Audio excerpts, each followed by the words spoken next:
안녕하세요. 오늘도 사연살롱을 찾아주셔서 감사합니다. 저는 결혼 2년 만에 이혼을 한 30대 여자입니다. 2년 만에 이혼한 것이 자랑은 아니지만 시간이 지난 지금도 그 결혼은 애당초 하면 안 되는 결혼이라 이혼한 것이 천만다행이라고 생각해요. 물론 결혼이라는 게 로망만 갖고서 하면 안 되는 일이라는 것은 알지만 제 결혼은 정말 최악의 결혼이었어요.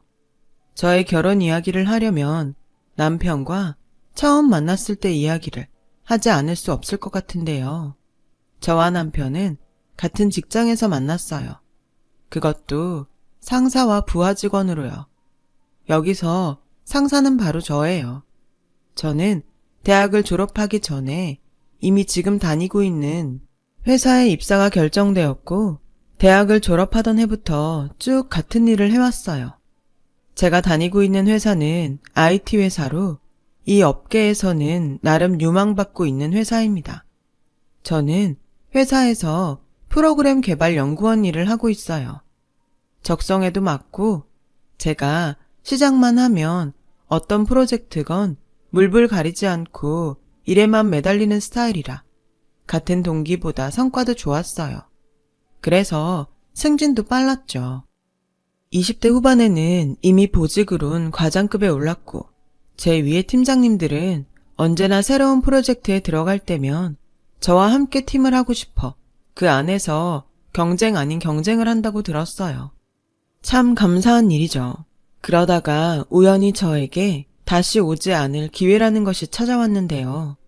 팀장님 중 한 분이 개인적인 사정으로 급히 퇴사를 하시면서 그 후임을 정하지 못해서 그 일을 가장 잘 알고 있는 제가 팀장님 대리로 차기 팀장이 되었고 부족한 팀원 자리에 당시 신입사원이었던 남편이 들어오게 됐어요.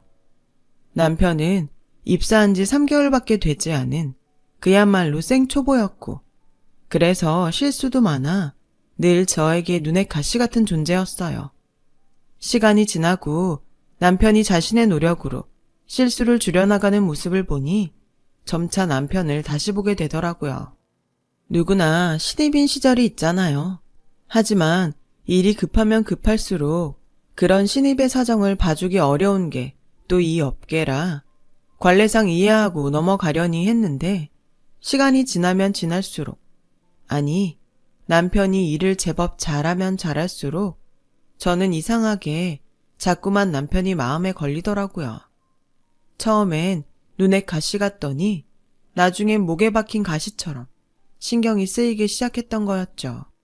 그래서 저는 마음의 빚을 덜고자 처음으로 신입인 남편에게 커피를 한 잔 마시자고 했어요. 그때 처음으로 남편과 단 둘이 자리를 갖게 된 거였는데 저는 또 그곳에서 남편의 새로운 면을 보게 되었어요. 부하 직원이 아닌 남자의 모습이었죠. 차지환 씨, 내가 팀 초반에 많이 뭐라고 해서 미안했어요. 마음에 담아두고 있을까봐 한번 이야기는 해야 할 것 같아서 커피 한잔 하자고 했는데 괜찮죠? 물론이죠. 그리고 그때는 제가 아는 게 없어서 실수도 많이 하고 팀에 도움도 못 됐는데 혼나는 게 당연해요. 저는 그 덕에 또 많이 배웠습니다. 그러니까 팀장님은 그런 걱정하지 않으셔도 돼요. 그렇게 생각해주면 고맙고요. 그동안 지켜보니 차사원은 근성도 있고 일하는 센스도 있어서 금방 승진할 것 같아요. 나중에 모른 척하면 안 돼요. 그럴 리가요. 팀장님이 원하시면 저는 언제든 함께 하겠습니다. 단순히 마음의 짐을 덜 자고 커피 한 잔 사는 자리였는데 남편은 대화를 하면 할수록 사람이 참 괜찮았어요. 말도 상대방을 배려하며 어찌나 예쁘게 말하던지 사적인 자리가 아닌데도 자꾸만 웃음이 나고 기분이 좋아지더라고요. 저는 그렇게 남편에게 호감을 갖게 되었어요.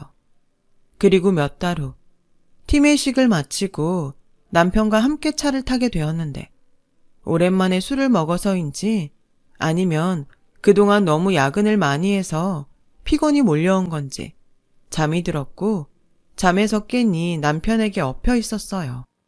남편은 제가 사는 집을 몰라 계속 저를 업고 제가 깰 때까지 동네를 배회하고 있었더라고요.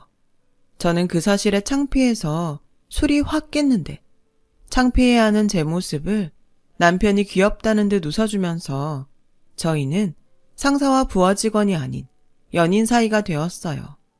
그러면서 자연스럽게 남편이 중학교 때 부모님이 교통사고로 두 분 다 돌아가신 걸 알게 되었죠.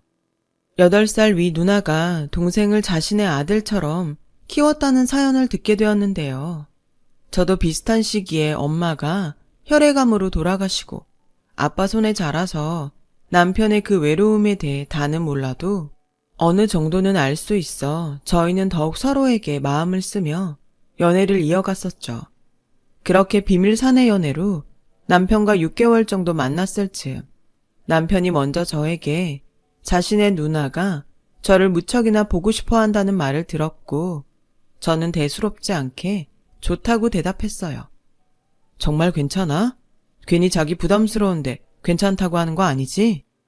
아니야. 나도 자기 누나 보고 싶어. 우리 자기를 이렇게 잘 키워준 누나인데 나도 당연히 좋지. 절대 부담스럽지 않아. 오히려 자기 누나 어떤 사람인지 궁금한걸? 그래? 그럼 당장 누나한테 말해야겠다. 엄청 좋아할 거야. 그리고 전에도 말했지만 나한테는 누나가 누나고 엄마고 그래. 그래서 나는 자기랑 우리 누나가 잘 지낼 수 있으면 정말 좋겠어. 자기 마음 다 알아. 나도 자기 누나랑 잘 지내고 싶어. 우리 누나 좋은 사람이야. 그리고 나 때문에 고생도 많았고 이런 말 웃긴 거 아는데 우리 누나 잘 부탁해. 뭐가 웃겨? 당연히 잘해드려야지. 오히려 내가 마음에 안 들까봐 걱정이다. 별 걱정을 다 해. 우리 누나는 내가 좋다고 하면 무조건 좋다고 하는 사람이야. 그러니까 무조건 자기 보면 좋다고 할 거야. 저는 그렇게 그 주 주말 남편의 누나 집에 초대를 받았어요. 누나는 8살 위라 그런지 어른스러웠지만 제 예상과 다르게 성격이 많이 급하고 화통한 편이더라고요. 그리고 초면부터 저에게 궁금한 것이 많아 보이더니 자리에 앉기 무섭게 먼저 말을 하기 시작했어요. 내가 얘기 듣고 너무 반가워서 견딜 수가 있어야죠. 둘이 동갑이라면서요. 동갑에 같은 회사 다니고 너무 좋다. 나는 그런 거 못 해봐서 부럽네요. 아, 그럼 직책도 같아요? 내 동생이 남자라 더 빠른가?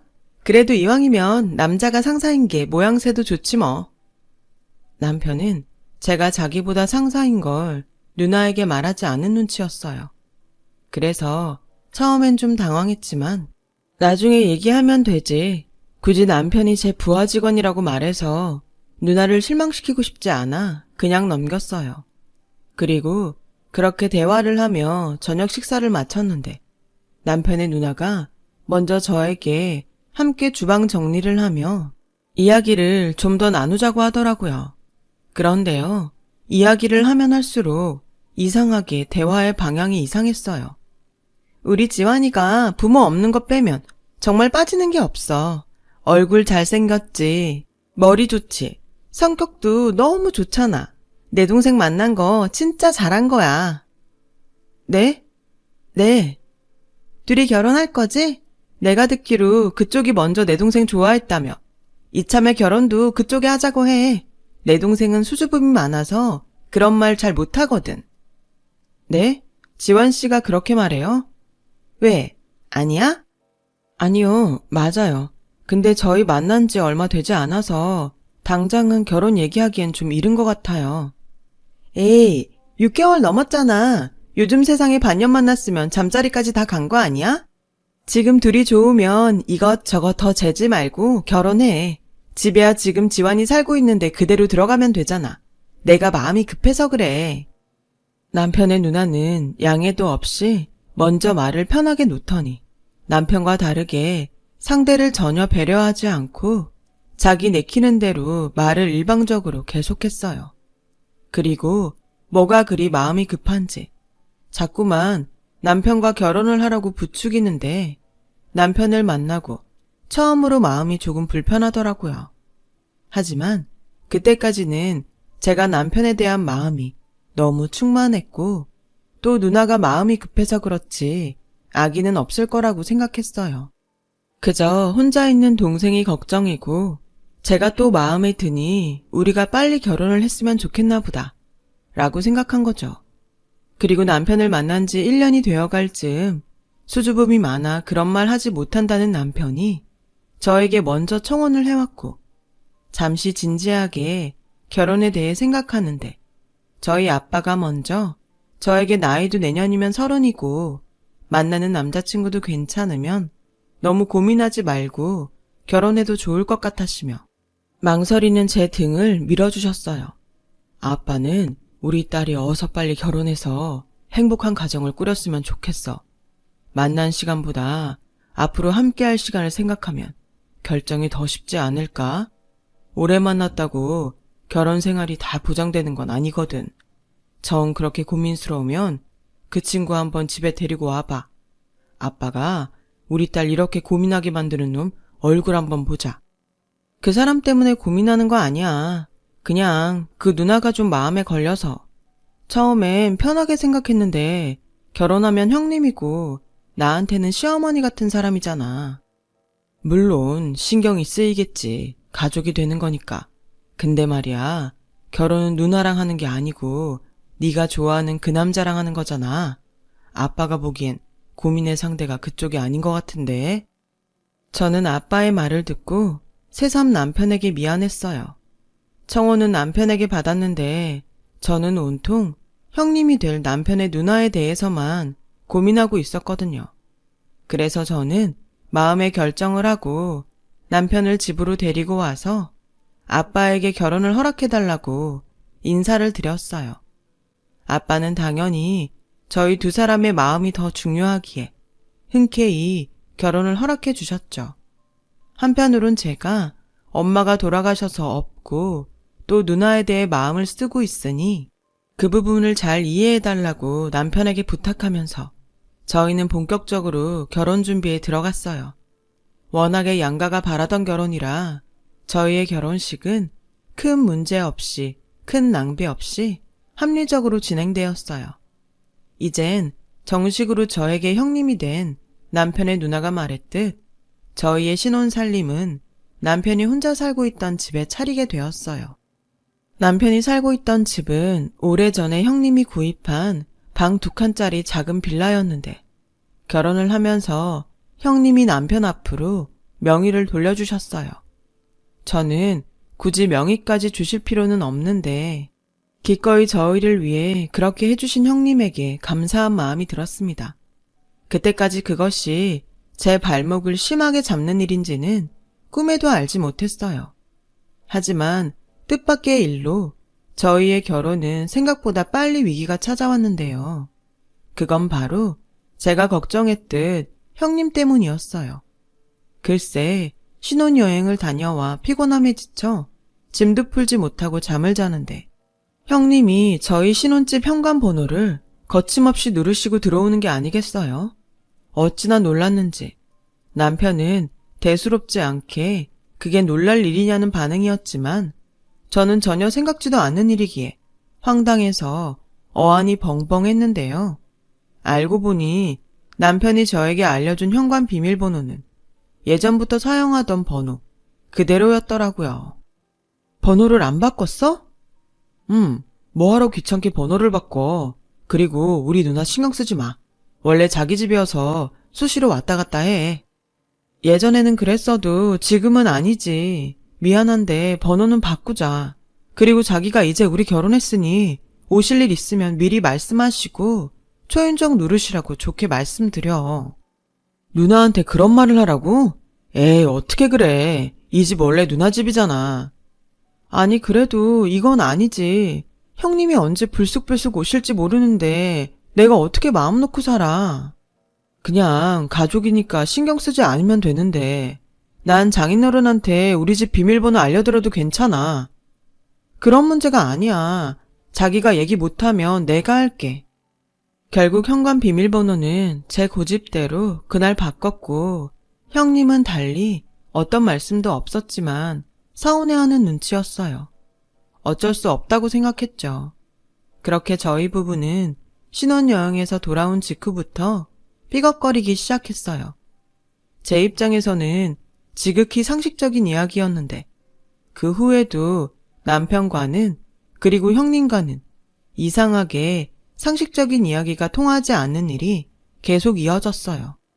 올케, 이번 주에 우리 부모님 제사 있는 거 알지? 네, 형님. 결혼하고 첫 제사니까 신경 많이 써야 해. 그리고 이거. 이게 뭐예요? 올케가 제사 지내는 거 잘 모를까봐 내가 준비해야 할 음식이랑 이것저것 적어봤어. 그거 보고 준비 잘해. 저 혼자 준비해요?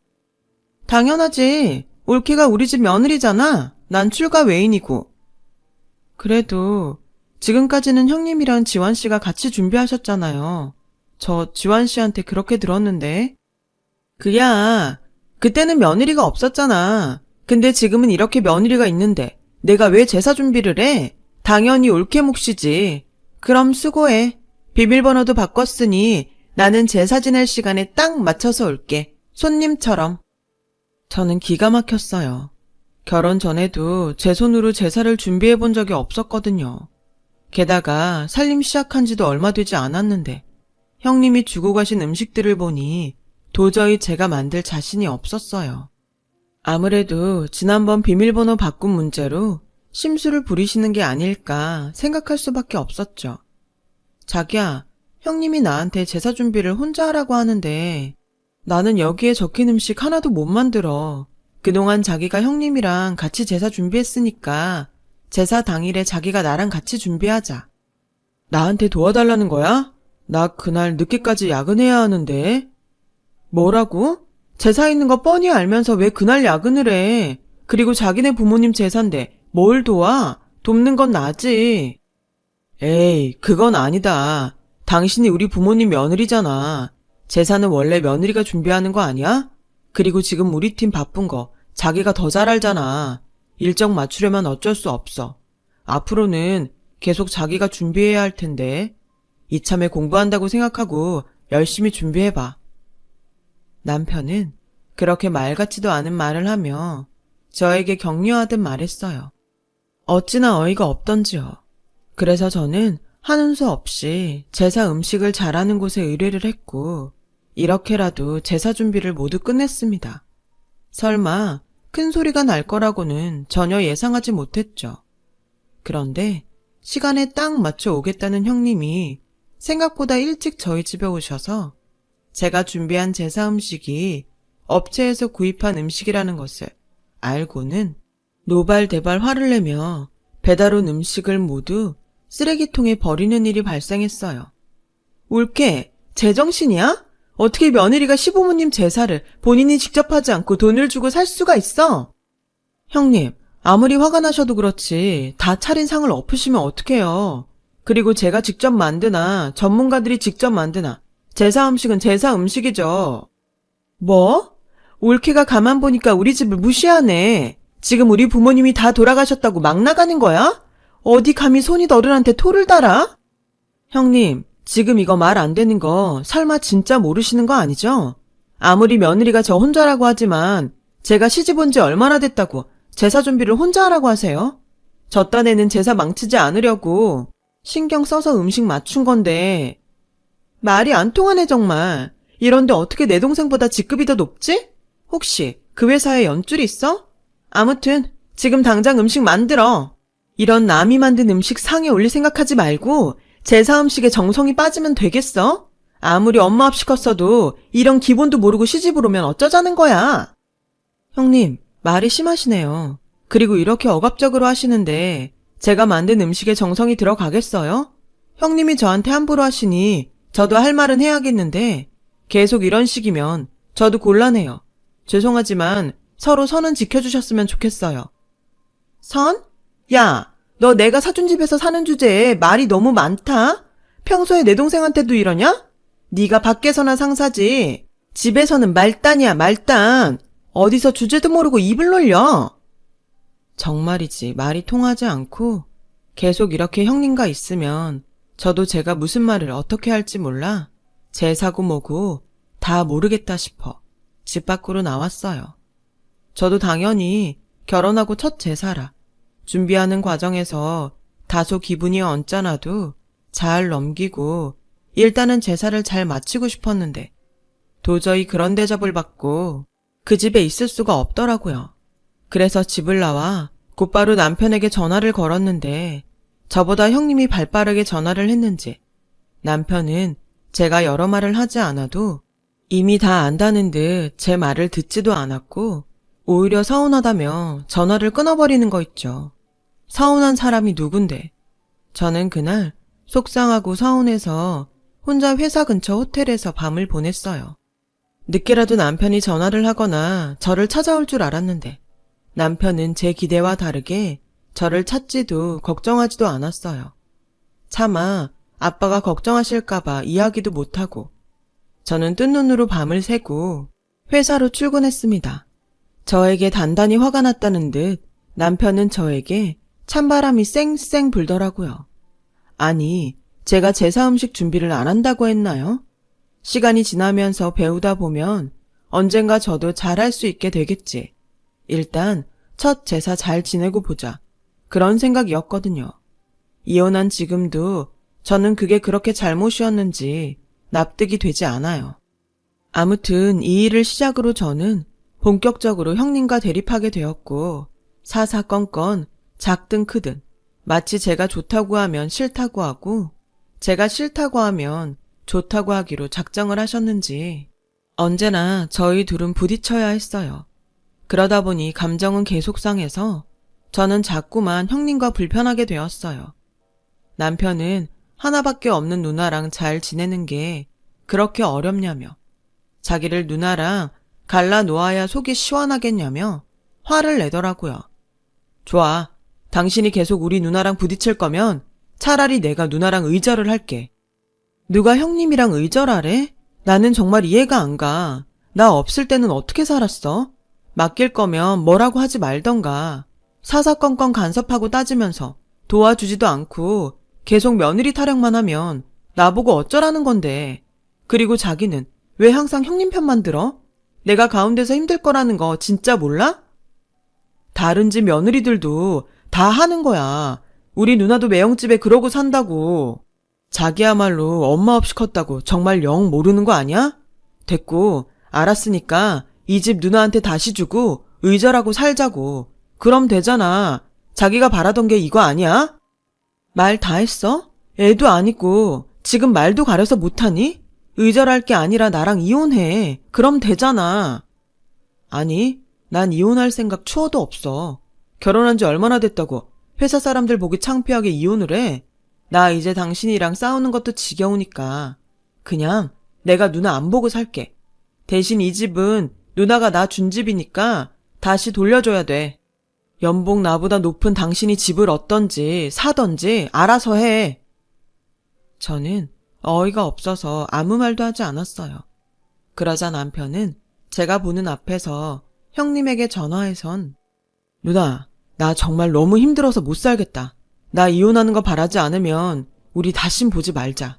이 집 다시 누나 줄게. 나 밖에 나 앉아도 누나 신경 쓰지 마. 미안해. 라고 말하더라고요.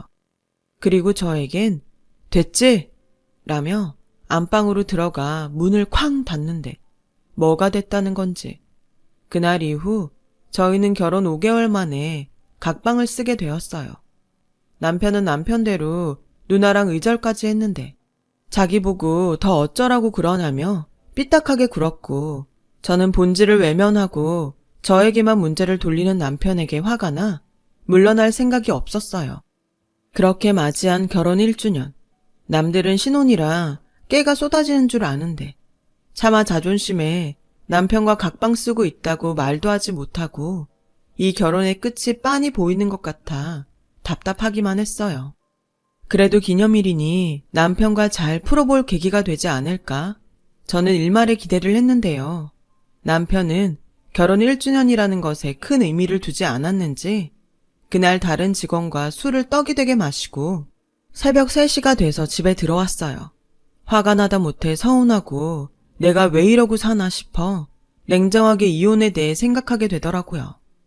술에 취한 남편이 술김인지 뭔지 자기는 이제 누나도 없고 저밖에 없는데 저와는 계속 평행선을 달리니 자기가 너무 괴롭다고 하소연을 하더라고요. 그래서 그날 저는 혼자 엄청 고민을 했어요. 마음 같아서는 더 늦기 전에 이혼을 하는 것이 낫다고 생각하지만 그래도 누나와 의절까지 한 남편이 짠하더라고요. 그래서 정말 싫지만 눈 한번 질끈 감기로 했어요. 제 딴에는 마지막 시도라고 생각했죠. 그래서 그날은 아침에 서툴지만 콩나물국을 끓였어요. 남편 해장하라고요. 그리고 순순히 제가 차린 밥을 먹는 남편에게 다정한 말투로 마트에 가서 같이 장을 보자고 했고, 제가 먼저 그렇게 손을 내미니 남편은 못 이기는 척 넘어와서 다행히 저희 부부는 그날을 시작으로 사이가 조금씩 좋아졌어요. 각방 생활도 청산했고요. 하지만 부부 사이를 회복했어도 저에겐 고민거리가 하나 있었어요. 저희가 살고 있는 집 때문이었죠. 돈 때문에 그런 것이 아니라요. 어쨌거나 남편 말대로 형님과 의절하고 살 거면 당연히 집은 형님에게 돌려줘야 맞는 거였으니까요. 그런데 제가 옳았구나 하고 집을 또 알아보기는 입장이 난처한 게 마치 남매가 정말 의절하길 바라는 것처럼 보일 것 같아 정말이지 이러지도 저러지도 못하겠더라고요. 그렇게 고민만 하던 날이 지나 시부모님의 제사가 또다시 돌아왔어요.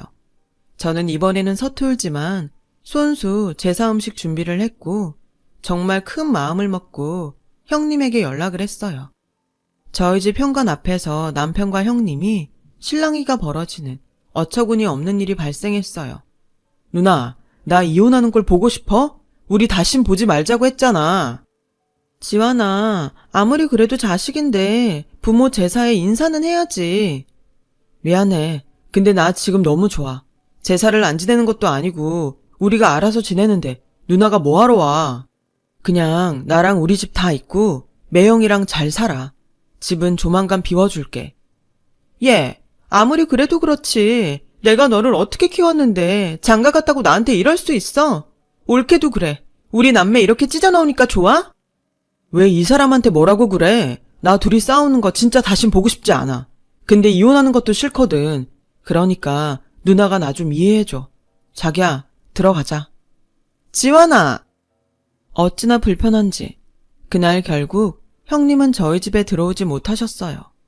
그리고 저는 내내 남편 눈치를 받고 다음날 이렇게 된 이상 이사 가지 않으면 안 될 것 같아 부동산에 집을 알아보고 은행에 가서 대출을 문의했어요.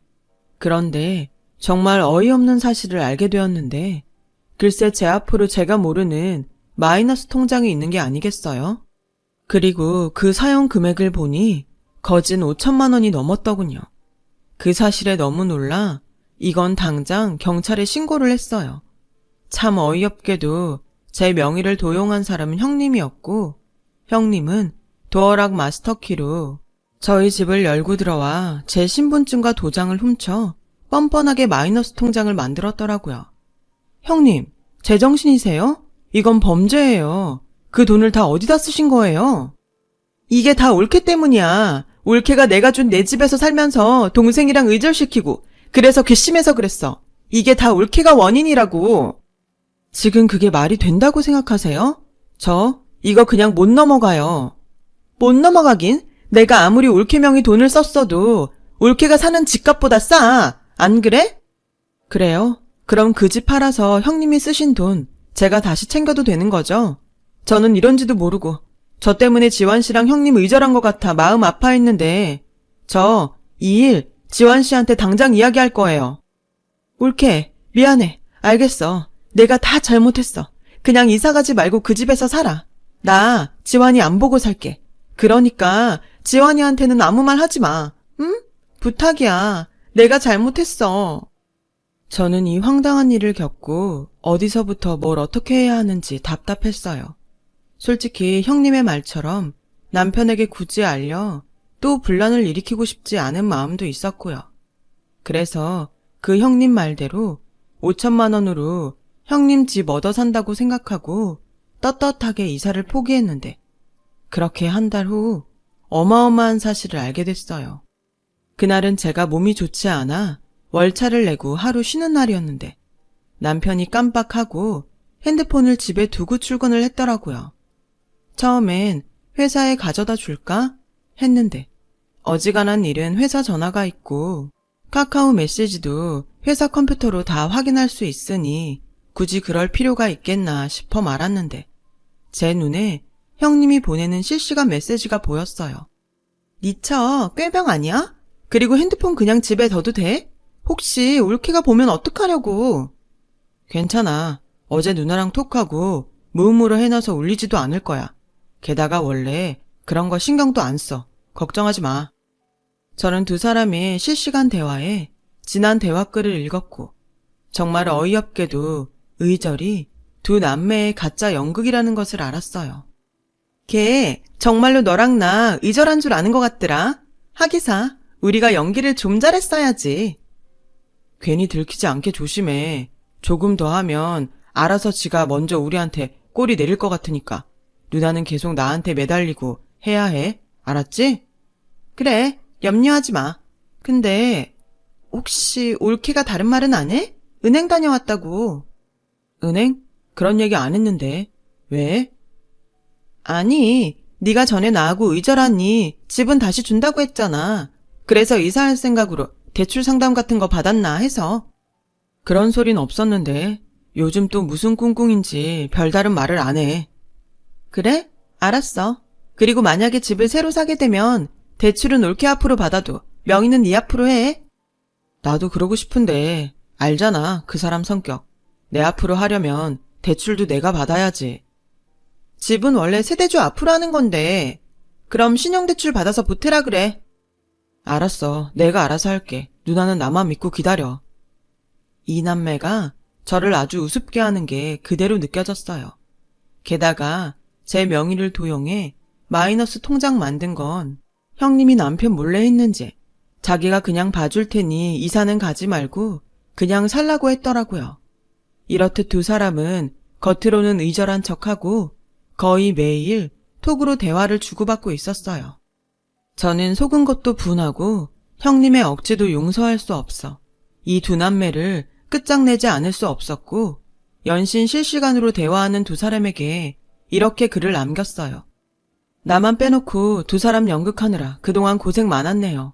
고맙게도 핸드폰이 내 손에 있어서 증거는 빼박이고 형님이 제 명의 도용해서 마이너스 통장에 돈까지 썼으니 저는 이거 들고 이혼 소송 들어가겠습니다.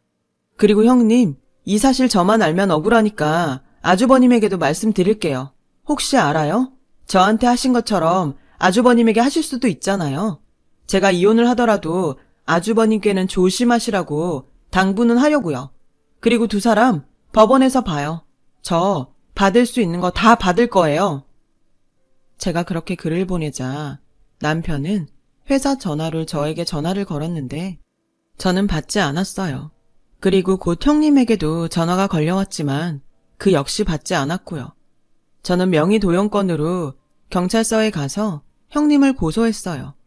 그 길로 변호사 사무실에 가서 이혼 소송을 위한 변호사를 선임했어요. 사람이 열이 받으면 자기 몸 아픈 것도 잊어버리는지 저는 제가 컨디션이 좋지 않다는 것도 까맣게 잊고 그 길로 두 년놈에게 복수하기 위해 그야말로 눈이 뒤집혔어요. 처음엔 단순한 형님의 시집살이였지만 그 끝은 거짓말과 범죄라니 이건 제 상식으론 그냥 넘어갈 수가 없었어요. 이 모든 사실을 안 저희 아빠도 이건 말이 안 되는 상황이라며 남편을 좋게 본 당신이 사람을 잘못 봤다며 자책을 하시는데 그걸 또 보고 있으니까 저 자신은 물론이고 남편과 형님을 용서할 수 없더라고요. 그리고 제가 모든 조치를 마친 다음 날 남편은 저에게 연락을 해왔어요. 순순히 이혼을 할 테니 문제를 크게 만들지 말아달라고요. 자기는 누나가 제 명의까지 몰래 가져가 돈을 썼는지는 몰랐다며 이제는 정말로 누나와 의절했다고 말하면서요. 어쨌든 자기 누나 때문에 제가 금전적 피해를 봤으니 그 돈도 자기가 집을 팔던 대출을 받던 돌려주겠다더라고요. 그렇게 좋게 서로 성격이 맞지 않아 합의 이혼한 걸로 합의를 하자고 하더군요. 하지만 저는 돈도 돈이지만 마음의 상처가 커서 그대로는 넘어갈 수 없었습니다. 남편의 제안을 거절했어요. 그리고 일부러 그런 건 아니었지만 제 측근에 의해 회사에는 저와 남편의 이혼 사유가 순식간에 퍼져나갔죠. 결국 남편은 이혼은 이혼대로, 돈은 돈대로 저에게 변상해야 했고, 다니던 회사에도 얼굴을 들고 다니기 힘들어 스스로 사표를 냈어요. 왜 아니겠어요. 회사엔 저도 있고 또 소문이 어디까지 퍼졌는지 알 수도 없는걸요. 어찌 보면 남편의 퇴사는 쉽게 예상할 수 있는 일이었어요. 그리고 어이없게도 형님은 저를 찾아와 미안하다고 자기도 이혼당하게 생겼다며 제가 가운데서 수습해주길 빌면서 부탁하는데 회사 사람들 눈도 있고 여간 난처한 일이 아닐 수 없었어요. 형님이 찾아오기 전에 저는 지난날 아주버님과 통화를 한 적이 있었는데 아주버님을 통해 듣게 된 형님이란 여자는 정말 이상한 사람이었어요. 그 사람 원래 나랑 결혼한 이유가 도망이었어요. 자기 인생은 동생 뒷바라지 하는데 다 써서 없다고. 그런데 나랑 결혼하니까 동생이 또 불쌍하다고 하는데 참나 도무지 우리 집엔 관심도 없고 할 도리도 하지 않더라고요. 저 부모님에게 의절당했어요. 그래도 내 사람 내가 챙기려고 했는데 어쩌면 나도 당할 뻔했는지도 몰라요. 저한테는 며느리가 당연히 하는 거라고 하더니 정작 자기는 며느리 노릇도 제대로 하지 않았다는 사실에 어이가 없었어요. 도대체 그 여자의 뻔뻔함은 어디까지일까요? 또 남편은 그런 누나를 왜 감싸고 도는 건지 이쯤 되면 핏줄이라는 것이 무섭기까지 하네요. 저는 소송을 통해 이혼은 물론이고 위자료와 제가 손해본 마이너스 통장 대금까지 모두 남편에게 돌려받을 수 있었어요. 하지만 마음의 상처는 오래가고 저 또한 소문으로부터 자유롭기는 힘들어 결국 퇴사를 했습니다. 운 좋게 원래 저희 팀 팀장이셨던 분의 추천으로 경쟁업체에서 예전보다 더 많은 연봉으로 재취업을 하게 됐어요. 결과적으로는 일이 더 잘 풀린 셈이 되었죠. 요즘은 가끔 남편을 아는 사람에게 건너 근황을 듣기도 하는데 워낙 저와의 이혼이 임팩트가 강해서 이 업계에서는 일하지 못하고 지금은 공무원 시험을 준비한다나요. 부디 시험의 결과를 떠나 다른 어떤 사람한테 피해주지 말고 죽고 못 사는 누나랑 평생 함께 살길. 저도 그렇게는 마음이 착하지 못한 것 같아요. 더욱이 저와 같은 피해자는 정말이지 더는 생기면 안 되잖아요. 지난 상처를 딛고 지금은 다시 일을 하는 행복과 사람들과 어울리는 행복을 조금씩 되찾고 있어요. 사람이 큰일을 겪으면 성장한다고 하잖아요. 그래서인지 예전보다 매사에 좀 더 신중해졌어요. 저도 언젠가 지난 과거를 완전히 잊는 날이 오겠죠. 주저리 쓰다 보니 지난 날이 정리가 되는 것 같기도 합니다. 지금까지 제 이야기 들어주셔서 감사합니다. 건강하시고 행복하세요. 고맙습니다. 여러분, 사연 댓글에 응원과 현명한 조언 부탁드려요. 좋아요와 구독은 저에게 큰 힘이 됩니다. 오늘도 좋은 일 가득하세요.